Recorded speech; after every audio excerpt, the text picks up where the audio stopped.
ರಾಜ್ಯಸಭೆಯ ಸಭಾಧ್ಯಕ್ಷರಾಗಿರುವ ಉಪರಾಷ್ಟ್ರಪತಿಯೂ ಆದ ಸಿಪಿ ರಾಧಾಕೃಷ್ಣನ್ ಅವರು ಎಎಪಿಯಿಂದ ಬಂದವರನ್ನ ಬಿಜೆಪಿಯಲ್ಲಿ ಸೇರಿಸುವುದಕ್ಕೆ ತನ್ನ ಒಪ್ಪಿಗೆ ಮುದ್ರೆ ಒತ್ತಿದ್ರು.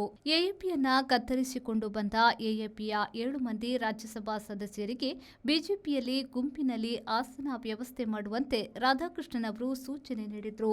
ರಾಜ್ಯಸಭಾಧ್ಯಕ್ಷರ ಒಪ್ಪಿಗೆಗೆ ಮೊದಲು ಬಿಜೆಪಿಯ ರಾಷ್ಟ್ರೀಯ ಅಧ್ಯಕ್ಷರಾದ ನಿತಿನ್ ನಬೀನ್ ಅವರು ಬೆಳಗ್ಗೆ ರಾಘವ್ ಚಡ್ಡಾ ಮತ್ತು 7 ಮಂದಿ ರಾಜ್ಯಸಭಾ ಸದಸ್ಯರನ್ನ ಭೇಟಿಯಾಗಿ ಅವರನ್ನ ಬಿಜೆಪಿಗೆ ಸ್ವಾಗತಿಸಿದ್ರು. ರಾಘವ್ ಚಡ್ಡಾ, ಅಶೋಕ್ ಮಿತ್ತಲ್, ಸಂದೀಪ್ ಪಾಠಕ್, ವಿಕ್ರಮ್ಜಿತ್ ಸಿಂಗ್ ಸಹಾನಿ, ಹರ್ಭಜನ್ ಸಿಂಗ್, ರಾಜೇಂದ್ರ ಗುಪ್ತಾ ಮತ್ತು ಸ್ವಾತಿ ಮಲಿವಾಲ್ ಈ 7 ಜನರು ಆಮ್ ಆದ್ಮಿ ಪಕ್ಷ ತೊರೆದು ಭಾರತೀಯ ಜನತಾ ಪಕ್ಷಕ್ಕೆ ಸೇರಿದ ರಾಜ್ಯಸಭಾ ಸದಸ್ಯರಾಗಿದ್ದಾರೆ. ಈ 7 ಮಂದಿಯ ಸೇರ್ಪಡೆಯಿಂದ ರಾಜ್ಯಸಭೆಯಲ್ಲಿ ಬಿಜೆಪಿ ಸದಸ್ಯರ ಸಂಖ್ಯೆಯು 113ಕ್ಕೆ ಏರಿತು.